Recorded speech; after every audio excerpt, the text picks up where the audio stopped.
Hey! If you want to take your improv to the next level, then here's how you do it. Link in the description. This time it's only gonna take about 3 steps. And on top of that, I'm gonna try this saxophone. The Eastern Music alto saxophone. Cost me about $260. It was shipped from the US, so it didn't take a lot of time to arrive at all. And it's probably the best student saxophone I've ever tried.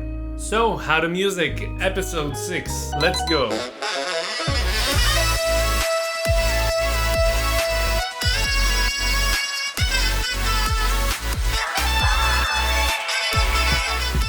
Alright, thanks for getting back. So, as I probably mentioned No, wait, I'm not doing that. Stop it. That is too hard. Hey, you're not gonna convince me, it's too hard. Just Stop. leave me alone, I'm gonna use my one blue scale and that's it. No, it's not gonna. That's it, man. Don't try to convince me. No, it's not. Don't try to convince me. It's not happening. Don't try to convince me. You gotta stop arguing, just listen to me for a second. What? You gotta be comfortable with more than one scale if you want to make it sound a bit more interesting. I know, but mixing, it's like my brain doesn't want to accept more than one scale. I don't know why, I'm just getting stuff wrong when I try and do that.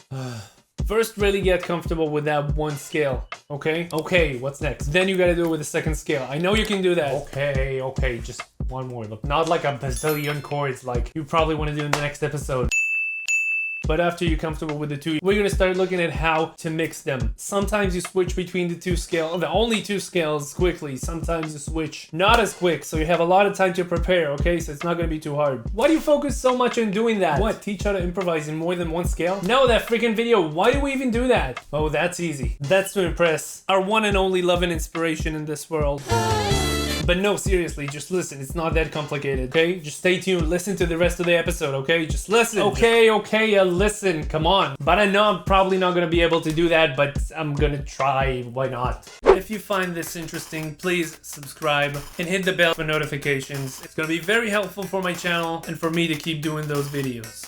Okay, we're gonna transition back in time and do the unboxing for this saxophone. I wanna show you how you get it, what's included in the box. So let's take a look at that. And after that, I'm gonna show you exactly what are the next steps in improvising using this saxophone as my playtest. So let's do it. Let's have a look.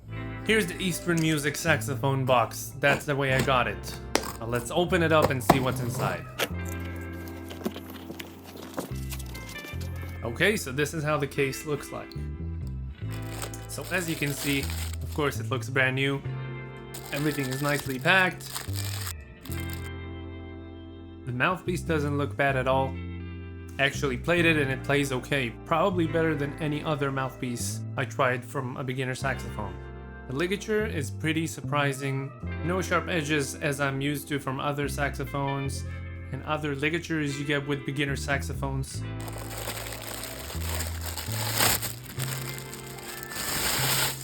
And there it is, the Eastern Music saxophone. We have double arms on the bell note keys.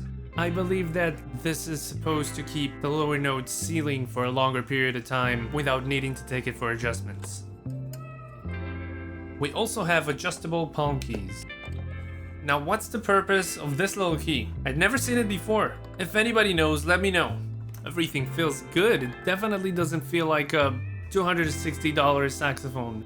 The description says that the springs are made out of blue steel. That's supposedly what premium saxophone makers use. Yeah, so far it looks very good. It has some nice engravings, and the color is like not the most yellowish yellow brass I've ever seen. Again, something you see with beginner saxophone. This one is a bit darker or a bit more towards honey lacquer, which you see in older horns.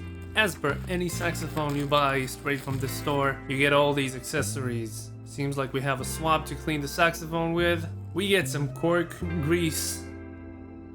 Of course we get the traditional gloves. Everybody knows that the gloves are the most important thing you get with a saxophone, so good thing we got it. These are very small. The gloves are probably there in case you want to use the saxophone for the first time and don't leave any fingerprints. Here's the strap. I'll try to use it and see what I think after.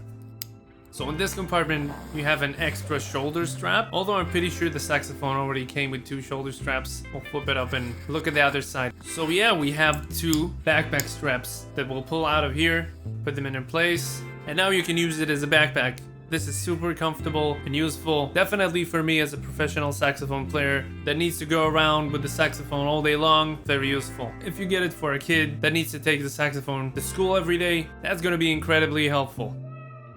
Now let's take it out and play it and see how it feels.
Okay, so in conclusion, what do you do? How do you get to play that? How do you get to mix both of them? First start with playing the minor blues scale. You gotta get comfortable with that throughout the saxophone in all different registers, and you have to do it in every scale that you play and want to use for improvising. After you get comfortable with a minor blues scale, use that for improvising. Do it slowly at first. Play all the notes the fastest you can. No, I meant start with simple ideas, repeat and develop them, and get comfortable with the idea of playing and improvising using that minor blues scale. After you're totally comfortable with that one scale, transition to the major blues scale and do exactly the same. Go throughout the entire process of getting comfortable with your new scale. Start with playing the scale up and down the registers of the saxophone, one octave first, all the registers eventually, and get comfortable improvising using the major blues scale. Now the next step, as mentioned, is combining them. In the first line of the blues, you'll mostly play major and minor. I would prefer playing the major blues, it sounds good, and you'll have a lot of time to play the minor blues later. If you happen to have the 4th degree of the scale in the second bar, you can definitely play the minor blues over there. It sounds good, it fits, it's all good. But then in the second line, you'd usually see the 4th degree of the blues for 2 bars. That's where you can play the minor blues. That's like a dedicated spot in which it sounds amazing. And after that, in the last line, you would not see the 4th again. That's considering me talking about a jazz type of blues and not just a very basic blues form. Anyway, in the last line, if you don't see a 4th, play major, play minor, whatever it is, it's gonna sound okay. If you do see a 4th, make sure that on the 4th especially, you are playing the minor blues. If you want to have something that lets you know exactly where you're at each and every moment, what chord are you looking at, you can try the app iReal, or maybe some other backing tracks on YouTube. That is going to be very helpful to understand where are you in the form and what chord is being played at each and every moment. It's good to know where you're at in order to avoid playing the major blues sound over a chord that contains the minor third of the scale. Unless, of course, we're talking about the coolest scale in the world. The minor major blues. No, I'm kidding. Don't even look at that. Especially not in the description. Don't look at that. It's not a cool scale that I use a lot. No, but really, it's not relevant for now if you're talking about the basics and getting comfortable with improvisation in general. Now let's talk about my experience with the Eastern Music alto saxophone. Let me just start by saying it's not the first product I got to try from that company, and for a very good price you get a surprisingly good saxophone or accessory or whatever it is, so a lot of respect for that. Usually when you pay less you get what you pay for. That is totally not the case. Now, is this saxophone perfect? Probably not. Is it like 100% professional? Probably not. But is it very close to that? Definitely yes. In comparison to other instruments around that price, I got to try so many instruments that were completely trash. And this one is not the case. It delivers. It got in a good condition. It does the trick. It works right when you take it out of the case and play. And it's probably an amazing saxophone to begin playing with. As for the accessories, you get it with probably anything you're gonna need. I did try the mouthpiece. This mouthpiece is kind of okay. It's not the worst mouthpiece I've tried, for sure. Not bad at all. As for this neck strap, I think they've tried to do something really nice that a lot of other strap makers are making nowadays. Which is, when you have the saxophone on you, it usually feels like the saxophone is kind of weighing down and kind of closes down on your neck, not letting it inflate or play loosely as it needs to.